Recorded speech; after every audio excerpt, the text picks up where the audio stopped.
Seguiram-se no Parlamento as reações partidárias, com o PAICV a reconhecer o grande impacto da pandemia, mas acusando o governo de inversão de prioridades, despesismo contra a pesada máquina administrativa e de falta de visão estratégica, tendo em vista um verdadeiro desenvolvimento económico e social, bem como também humano no país. O MPD contrariou as críticas da oposição, citando o Banco Mundial, para realçar que Cabo Verde foi um dos países mais impactados pela pandemia da Covid-19 e também exaltando as escolhas políticas assertivas. Por seu lado, o CID defende um desenvolvimento económico e social autêntico, tendo em vista uma verdadeira inclusão nacional.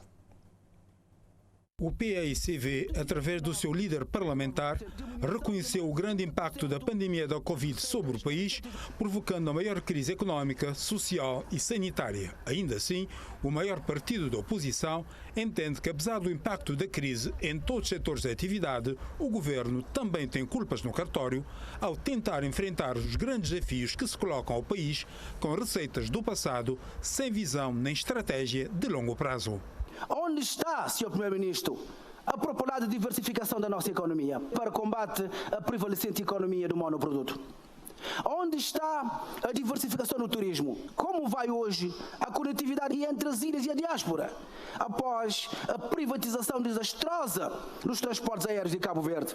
Como garantir a circulação de pessoas e bens? E para onde vai a fatura energética das famílias e das empresas, após o aumento de 37%? O líder do grupo parlamentar do PAICV questionou ainda o elevado custo da máquina pública e a alegada inversão de prioridades do atual executivo ao não dar primazia a políticas públicas de grande impacto social, como o combate à pobreza e o elevado desemprego, sem esquecer o acentuar das assimetrias regionais. O país precisa conhecer que medidas de política está a executar para resgatar da pobreza extrema os 115 mil cabo-verdianos que vivem com menos de 200 escudos por dia. Os municípios rurais da Ilha de Santiago, por exemplo, estão hoje mais atrasados em termos de pobreza monetária, acesso a serviços básicos e oportunidades económicas. A pobreza extrema atinge igualmente de forma brutal as Ilhas do Fogo, da Brava e de Santo Antão. São ilhas e municípios que Vossa Excelência também deixou para trás. Através do seu líder parlamentar, o MPD contrariou prontamente a visão do maior partido da oposição, acentuando as políticas sociais assertivas do governo para enfrentar corajosamente 4 anos consecutivos de seca, os efeitos devastadores da pandemia da Covid-19 e a crise energética. O governo de Cabo Verde fez um combate árduo à pandemia e hoje há sinais de retoma paulatina para a normalidade. Num país frágil como o nosso, o desenvolvimento económico sustentável tem de ser o nosso foco. Temos de saber escolher o caminho, traçar o nosso rumo e seguir até alcançarmos o objetivo, pois só assim poderemos quebrar o ciclo de pobreza, de dependência que nos caracteriza. É difícil. Sim, é difícil, mas é possível.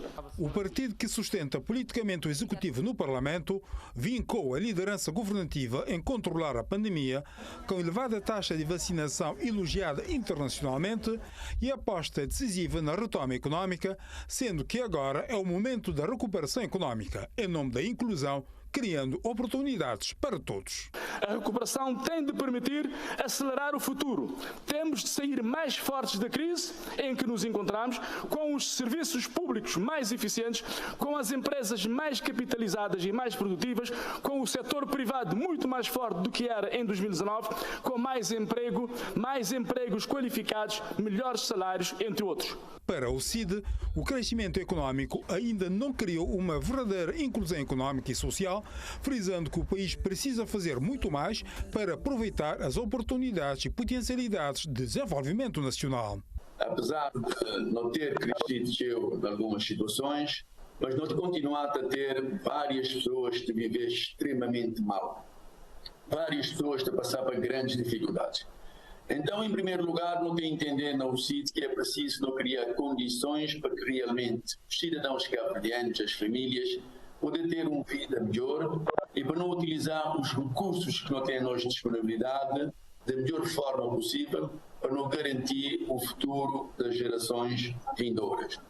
Seguiu-se então o debate com troca de argumentos entre os diversos atores políticos, com representação da Casa Parlamentar, confrontando o governo sobre as grandes linhas que o país tem seguido, tendo em vista o desenvolvimento sustentável no Horizonte 2030.